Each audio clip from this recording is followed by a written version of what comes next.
For those struggling with mental health disorders like PTSD, depression, and anxiety, treatment options can be limited.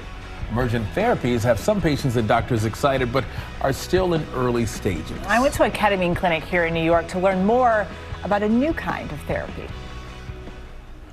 I don't think I thought I would see my 21st birthday. Room 9?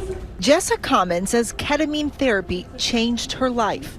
I was a bystander at the Boston Marathon bombing, and I walked away from the finish line right before the bombs went off. I was subsequently diagnosed with PTSD. I had already done other things that had helped, but obviously did not eliminate my PTSD symptoms. Walk us through that first time. You kind of feel this dissolution where you separate from your body. You realize that everything is so temporary.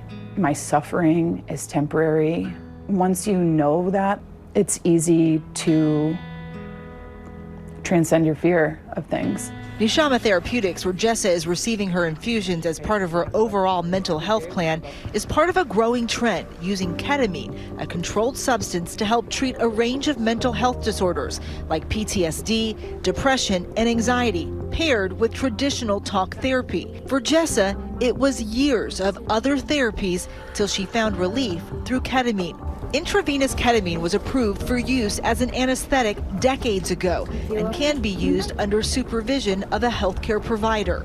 Doctors use this form of ketamine legally through a process called off-label prescribing. Who's coming here?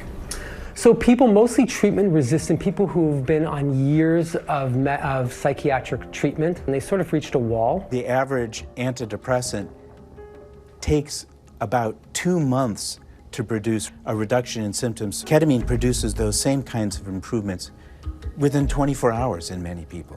Dr. John Crystal has been studying ketamine at Yale for 39 years. The results are really remarkable.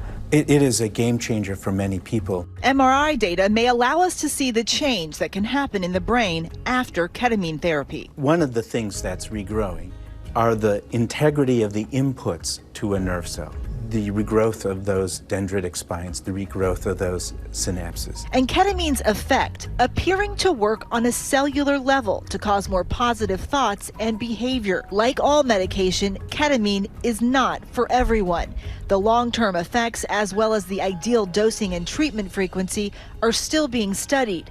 And there's a risk ketamine could induce a psychotic episode in certain patients. People who have the diagnosis of schizophrenia, so far, we would not recommend. But there are also people who are developing a psychiatric illness. We would typically also not treat with ketamine, just in case they had a vulnerability to schizophrenia. Dr. Crystal claims that for those who can use ketamine, a high percentage of patients can see remission after just one session, and says that many more may continue to see relief with occasional maintenance doses. I think of ketamine as an intervention that is part of an overall treatment. Ketamine can be something that can facilitate and enhance the impact of psychotherapy, which people will also get oftentimes when they're getting their ketamine treatment. You think there's a lot of hope to come? We have to be very patient about how these transformative new insights into the brain translate to new treatment. But I'm extremely hopeful. How different is your life now than when you first started this journey? It's much freer. I feel freer. That's something everyone should feel. I wanted to heal, to feel better for one, but also to show that it's possible. And I wanted other people to know that it's possible. And Dr. Jen, there's been so much promise in these studies that a drug maker has actually created a drug that's a derivative of ketamine that's now FDA approved for treatment-resistant depression. Yeah, I mean, and we've talked before, this area of psychiatry, loosely under the umbrella of psychedelics, is really exploding in research and development and treatment and access. That FDA-approved cousin, you can think of it kind of as a cousin to ketamine, it's S-ketamine, is a nasal spray But we have to remember, a derivative of a drug is not the same thing as a drug. So it has a different side effect profile, it has different indications, different dosing, different cost.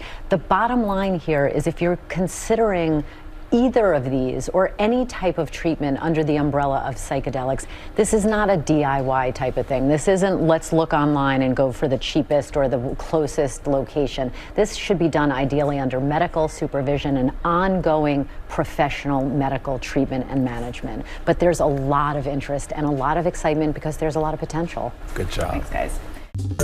Well, hey there, GMA fans. Robin Roberts here. Thanks for checking out our YouTube channel. Lots of great stuff here. So go on, click the subscribe button right over here to get more of awesome videos and content from GMA every day, anytime. We thank you for watching, and we'll see you in the morning on GMA.